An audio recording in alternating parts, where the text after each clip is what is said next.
In honor of One Battle After Another, one of my most anticipated films of the year, I rewatched almost every single PTA film, and let me just say, he might just be the best filmmaker working today. So I'd like to preface this video by saying this. Every single PTA film is great, and therefore this ranking was very hard to make, cause some films that I love are gonna have to place low on the list. So don't get mad at me when your favorite PTA film isn't in the top 5, that's just how good he is. Now that that's out of the way, let's get into the ranking.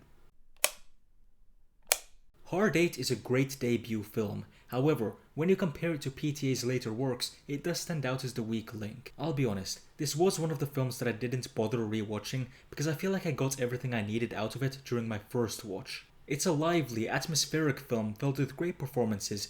Samuel L. Jackson in particular is quite memorable in this. The story is also quite engaging, despite feeling a bit derivative of other films. I suppose my main issue with Hard 8 is that it's not a film that inspires much conversation. If it wasn't directed by Paul Thomas Anderson, I'm sure it would have been long forgotten by now. That's not because it's bad. No, it's good, just a bit unremarkable. And you know what? I think it's time to move on to the more interesting films. I'm giving Hard 8 a 7 out of 10. It's good.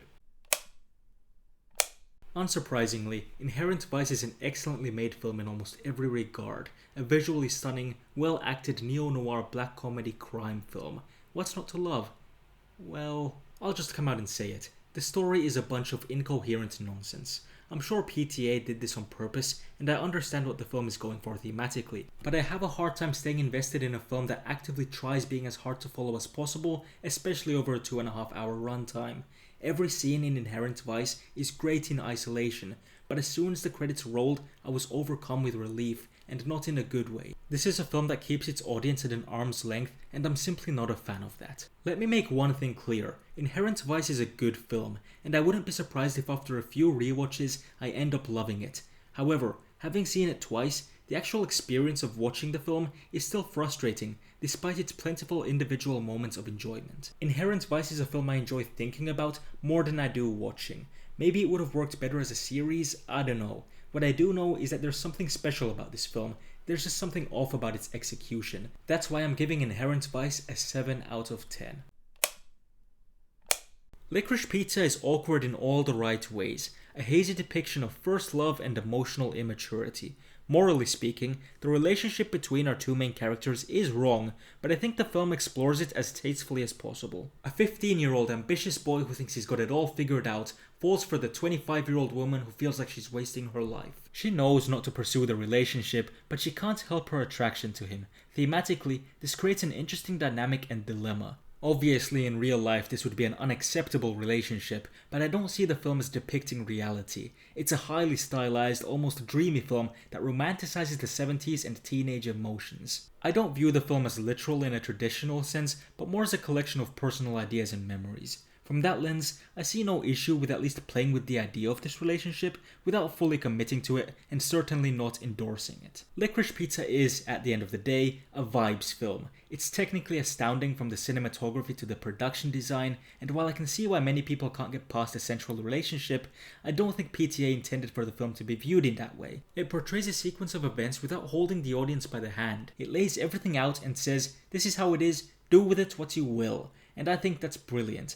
I don't blame anyone for finding the film uncomfortable, but I'm not one of those people. That's why I'm giving it an 8 out of 10. Magnolia is perhaps PTA's most ambitious film, therefore you might think I have a lot to say about it, but I really don't. That's not because the film is bad or anything, no, absolutely not. I think the film is excellent. However, for me, it's the kind of film that I like to let sink in. It's a massive 3-hour epic that has so much to say about human connection and life as a whole. It's also a film about fate and coincidence. I feel like I could sit here all day just telling you what the themes of this film are. However, me personally, I would prefer to just lay back and let it wash over me. Is the film a bit too long? Sure. Does it have too many characters? Maybe. But I wouldn't change a thing because that's the beauty of Magnolia. It's a mess, but it's beautiful. And as much as I could talk about this film for days, I feel like I've already said everything that truly needs to be said. Except for one thing. Bring back 1999 Tom Cruise. Oh yeah, and 8 out of 10. The Master is perhaps PTA's most human film, an exploration of trauma, faith, control, and so much more. It's a challenging film, one that leaves you thinking. And I don't mean challenging in the sense that it's hard to watch, but more so in the sense that it challenges your worldview. Philip Seymour Hoffman delivers one of his most powerful performances, and Joaquin Phoenix perfectly captures his character's broken spirit. Watching Hoffman and Phoenix, two all-time great actors, bounce off each other is nothing short of awe-inspiring. Visually, the film is unsurprisingly perfect. I'm especially a fan of the color palette and the lighting. My only nitpick with this film is that Amy Adams feels underutilized. There was room to do so much more with her character, but instead, she's treated like an afterthought. Otherwise, I really have no issues with The Master. It's a deeply stunning film, one that only gets better with age. I feel comfortable giving this one a 9 out of 10.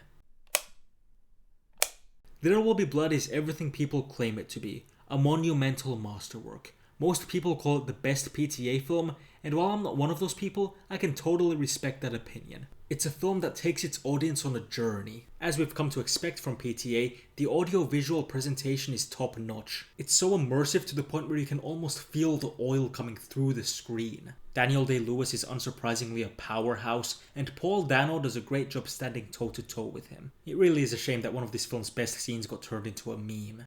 I've abandoned my child! But yes, I love this film, I love what it has to say, and I love how it says it. It's the kind of film I don't have much to say about, because everything that needs to be said about it has already been said 1,000 times before. Surprise, surprise, There Will Be Blood is amazing. I give it a 9 out of 10. Let's move on. One Battle After Another is the shortest long movie of all time.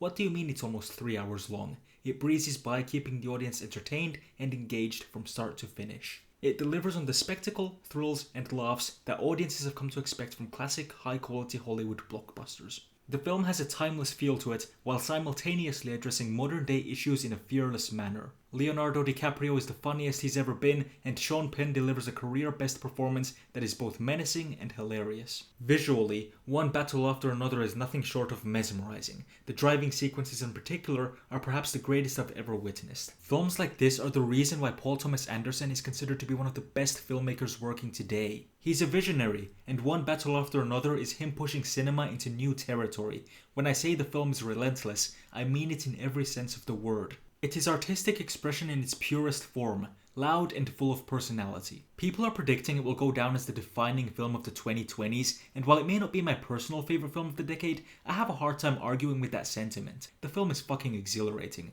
That's why I'm giving it a strong 9 out of 10. Punch Drunk Love is PTA's shortest film, yet it's one of his most impactful. The film is anchored by Adam Sandler, who gives one of his best performances as Barry Egan. Barry is an insecure, anxious character, and the way Sandler portrays this anxiety is so believable. There aren't many films that do this good of a job at putting you in the shoes of someone with anxiety. Yet, despite how uncomfortable aspects of this film are, it's also incredibly funny and charming. It's a film that can be enjoyed casually, while also offering plenty of food for thought. There are so many theories surrounding this film, my favourite of which is the Superman theory, which you should definitely read up on if you haven't already. But what makes this film great is that you don't have to be aware of these theories and interpretations in order to enjoy the film. It can also be enjoyed on a surface level. Punch Drunk Love is incredibly rewatchable and easy to recommend to both cinephiles and casual viewers alike. It's essentially a perfect film, and a very unique film in PTA's filmography. I'm giving it a 9 out of 10 for now, but it could easily go up to a 10 upon rewatch. Boogie Nights is absolutely spectacular. The fact that PTA directed it in his mid-20s is simultaneously mind-blowing and depressing. Seriously, how can someone be so skilled? Everything about Boogie Nights is perfect. The ensemble cast, costumes, cinematography, production design, tone, dialogue, characters, concept, directing, humor, etc. Oh yeah, and don't even get me started on the soundtrack, perhaps the greatest soundtrack of all time, ? I could yap all day about my love for each character in this film, but for now, I'll just say that I love Buck Swope's outfits. As you can probably tell, my thoughts on Boogie Nights are scrambled, but one thing's for sure. It's one of the greatest, most impressive films of all time, and PTA is an absolute legend. Wow. Wow. 10 out of 10. P.S. This is the only good thing that Mark Wahlberg has ever done. Phantom Thread is a patient, meticulous work of craftsmanship. Just as Reynolds Woodcock is a master dressmaker, Paul Thomas Anderson is a master filmmaker. The film is textured, not only visually, but in its content too. Daniel Day-Lewis delivers perhaps his best performance as Woodcock, and Vicky Krieps stands toe-to-toe with him as Alma. People don't talk enough about how amazing Alma is. Gentle, yet powerful and determined. Watching her stand up to the controlling, almost abusive Reynolds Woodcock is deeply satisfying, and seeing how their relationship develops is nothing short of breathtaking. Phantom Thread is twisted, yet strangely romantic. It must be seen to be believed. What begins as a relatively simple, well-made period piece slowly transforms into something disturbing yet addictively enjoyable. Johnny Greenwood fully understood the assignment with a score that evokes all the right emotions. The cinematography and production design look like they belong in a museum, and PTA's direction is the cleanest it's ever been. In short, there's nothing I would change about Phantom Thread. It's flawless, down to the last detail. A film about craftsmanship that is also one of the most well-crafted films of the 2010s.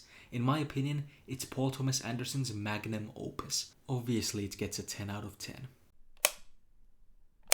There you have it, my ranking of every single Paul Thomas Anderson feature film. The thing about his filmography is that you could make an argument for any one of his films being his best work. Except for maybe Hard 8, there's no way that's your favorite. I truly cannot wait to see what he does next. But whatever it is, I'll be there. And you know what? That's all I have to say for now. See you next time.